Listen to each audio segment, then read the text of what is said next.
multiracial army. I mean, there were black people and colored people, Indians, Malays, thousands of them. They were there, and I'm an old soldier, and I can tell you that it's very true what Shakespeare wrote, where he said, "We few, we band of brothers." And if somebody's been in a war with you, then that's different. You're part of the band of brothers, and really that's what it was about. And I think Sailor would have done great things, except that he got Parkinson's disease. They say as possibly part of the strain from World War II, because being a fighter pilot is tremendously intense. And in those days there was no cure for it, really. So he died quite young, and it's a great pity, because there were two of our soldiers from World War II who could have made an entirely different setup here. And one was Brigadier Dan Pienaar, who was killed in a flying accident, and the other one was Sailor. So we lost the two men who could have made a big difference. And I think that's an important point to bring out. Absolutely. And then, I guess then you can speak from a military perspective. Obviously, he had these 10 rules for flying. Do you know anything about them? Yes, I do. Okay, The reason why he became a pilot at quite an advanced age, he was about 30 years old, which is about 10 years older than the average pilot.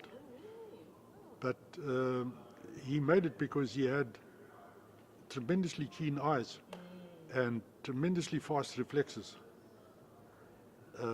So the age did make a difference, and he worked out very specific ways of tackling the Nazi bombers. He liked to kill everybody except one person. Just leave the pilot, so the pilot can go back and tell everybody, "Oh, this happened."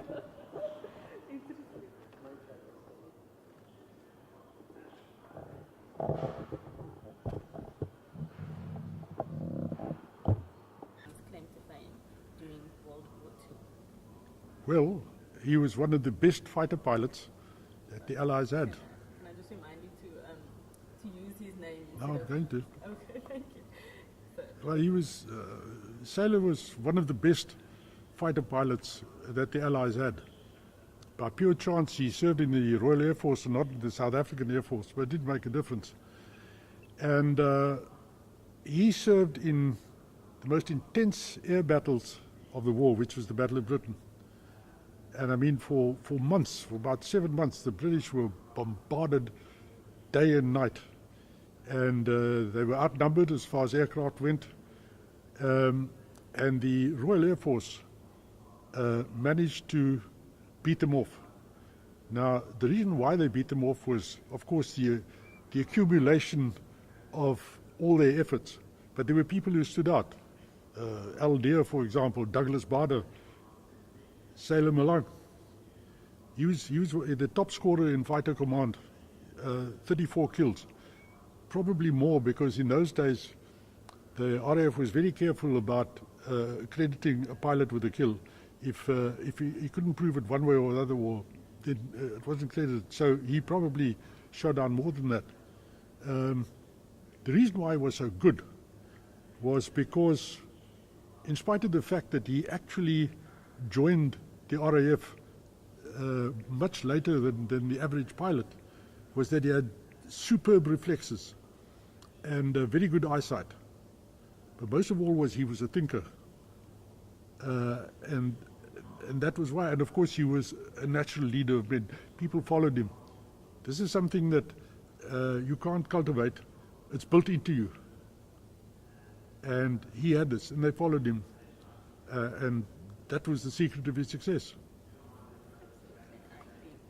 And then, so in this context, or can you just tell us about what you know of what happened when he came back in the beginning of the 1950s, and the beginning of the Torch Commander? What do you know about it? Well, Sailor stayed on in the RAF for a few years after the war. But eventually, he was South African. He wanted to come home. He grew up in the Boerland. This was where he lived. And he'd married by then and had a couple of kids, and they all came back here. And this was in the early 50s, when the whole question of the coloured franchise came up. And thousands of people, people don't realize today, but the National Party had so little support that it was actually a minority party in the 1948 election. It wouldn't have gained a majority, they had a majority about that size, except that they persuaded a smaller independent party to form a coalition with it. That's the only reason. So, in other words, you had thousands and thousands of people here. And remember, in World War II, we had a volunteer defense force of 330,000 men and women. And they were all races. And if you look back at the records, and I'm a military writer, I've done this, you'll see the most incredible feats of bravery among all of them, the one for the other. I know in my regiment, in the Italian campaign, we had a whole bunch of Cape Corps men attached, and 3 of them were decorated for bravery, for going out and rescuing people wounded, and for various other jobs, but they were decorated for bravery, and that wasn't handed out like Smarties. You had to earn it, and it had to be witnessed and everything like that. There was another one, a black soldier this time, who was given in the desert the Distinguished Conduct Medal. Now, in those days, that was just below a Victoria Cross. He saved the lives of 8 people, even though he was wounded himself, and then he collapsed, but he lived. So, you're talking about, and there was the other famous character, also a member of the Native Military Corps, who actually managed to blow up a German ship in Tobruk Harbor. So, Shakespeare was right. And he said, "We few, we happy few, we band of brothers, for he that bleeds with me today shall be my brother." And that was true. And when this thing came up and Sailor had just come back, all these thousands of ex-servicemen and their families and everything like that, they were outraged because it was wrong. It's as simple as that. And they did what they could, and they held the torch commando parades. My father marched in one of the parades. He was an old soldier too. He marched in one of the parades. He came back, and they had a sort of a tin on a stick, and he came back with a big dent in it. And apparently some people had sort of counter-protested, and he hit one of them on the head with his torch. And he was very happy about that. That was how strong the feeling was. In the end, it didn't work. But the fact was that they tried very hard, and they felt very strongly about it. I think one reason was that we'd lost 2 of our great heroes who could have changed the country. The one was General Dan Pienaar, who had a tremendous following because in the desert and in Abyssinia, and he was killed in a plane smash in 1942. A hell of a loss. He'd already planned, he and his officers, what they were going to do after the war, and it was just vanished. And then Sailor got Parkinson's disease.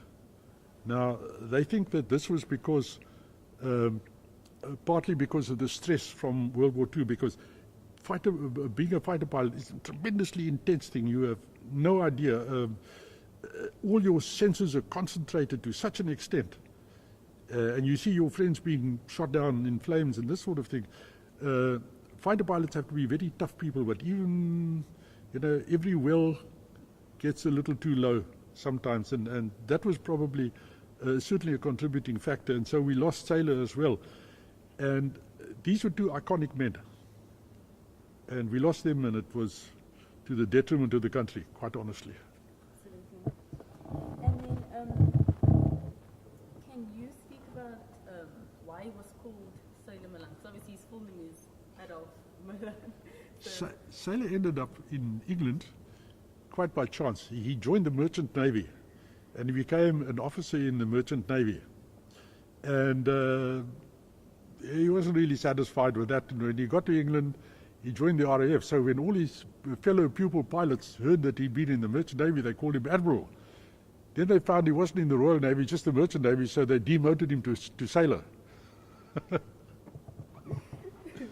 And then, can you,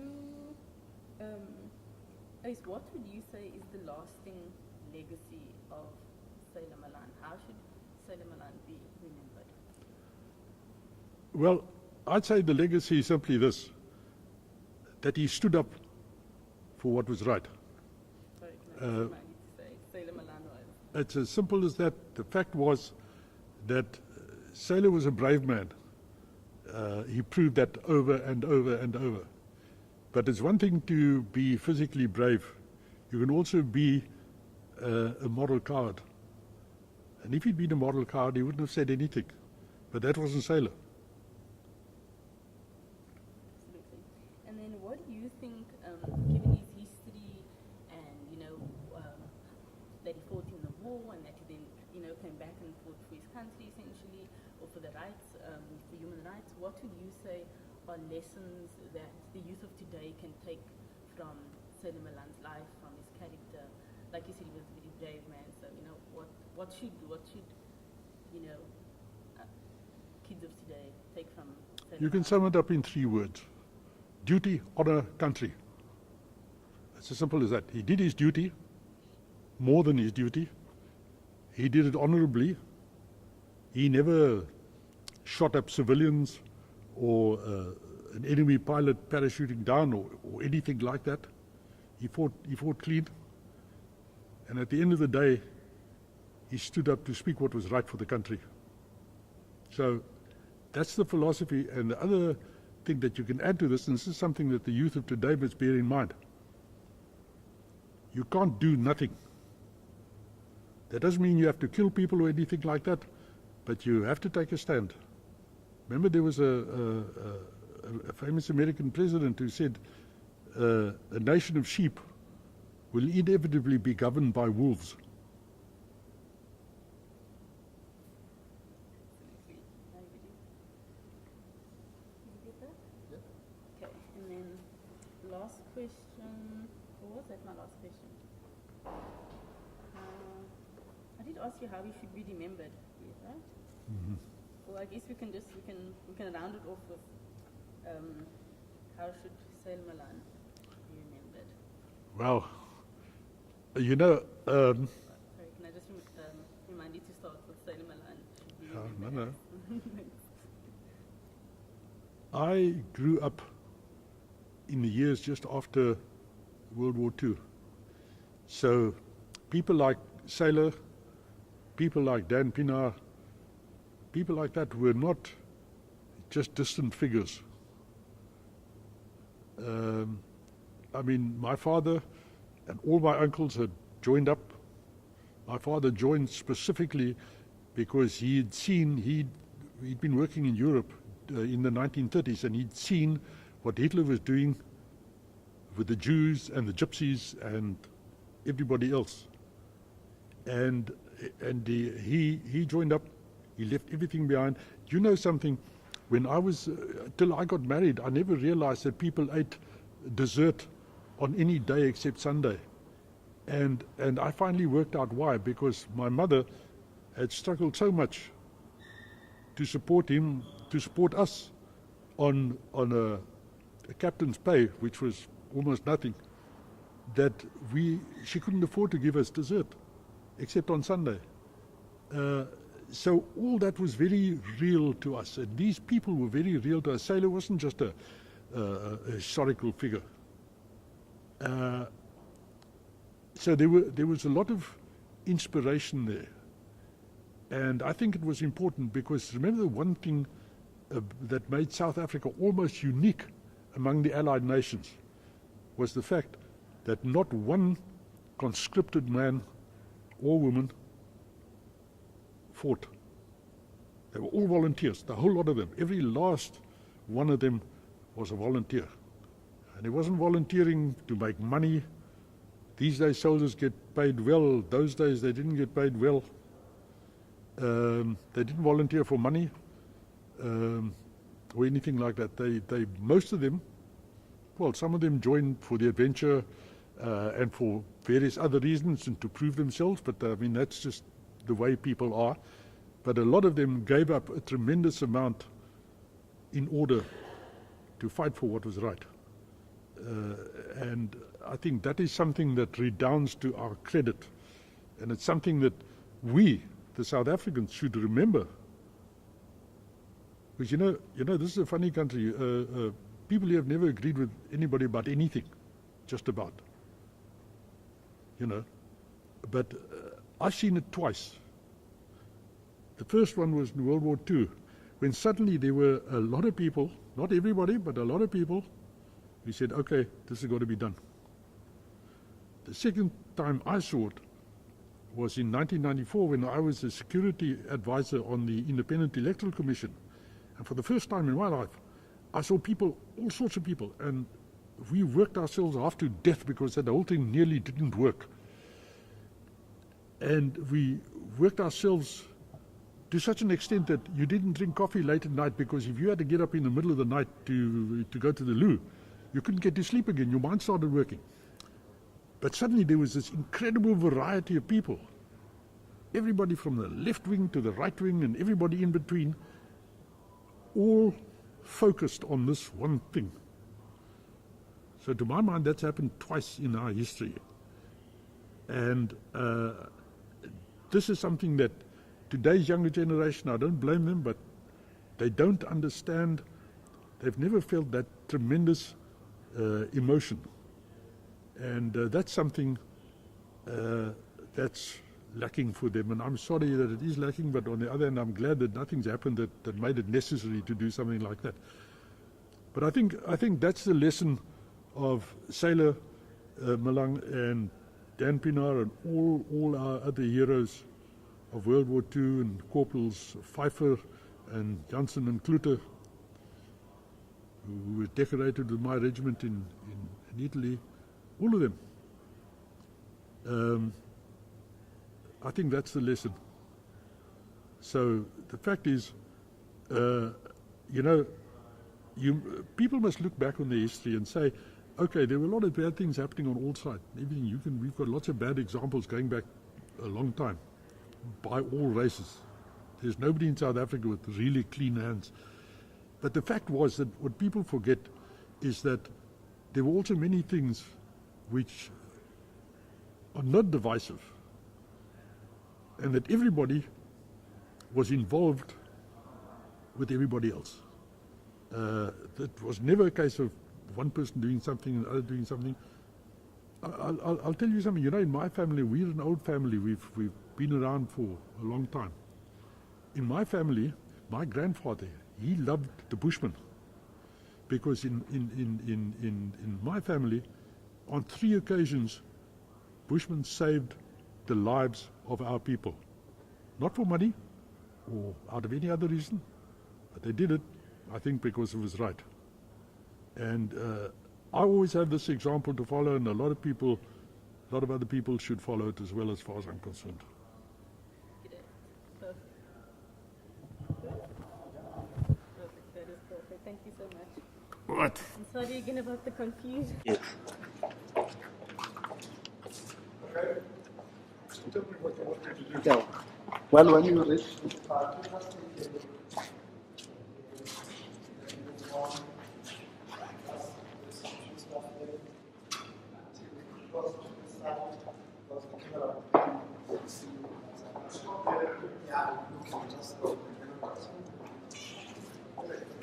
so you can start from here and then you just walk through. Yeah, when I say action, and then you can start.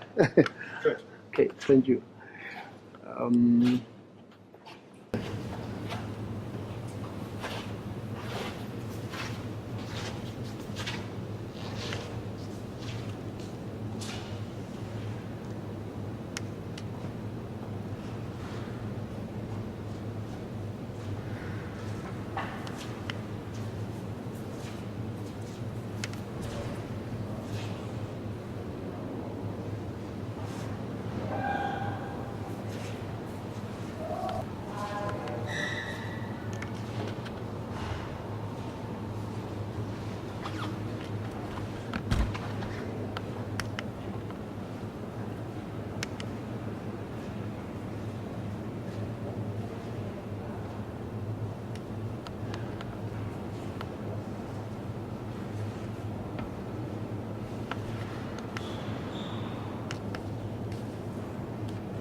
can take.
You can just chat, it's fine. You can talk. Sorry. Sorry, I didn't expect that.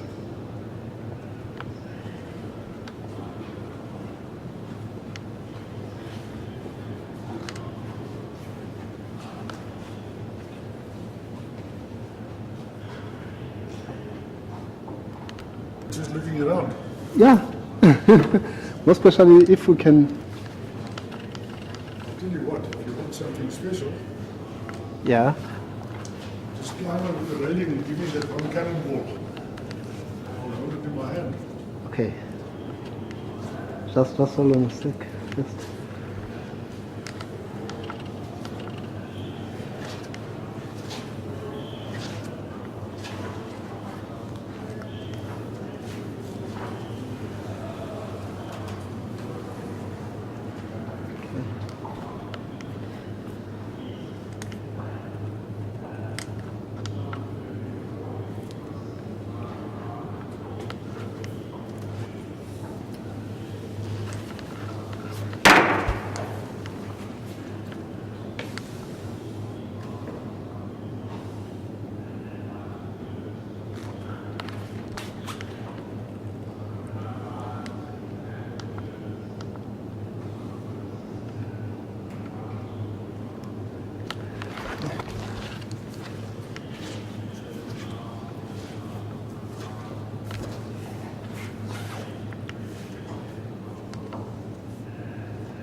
So you know all these weapons. You know.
Vamos.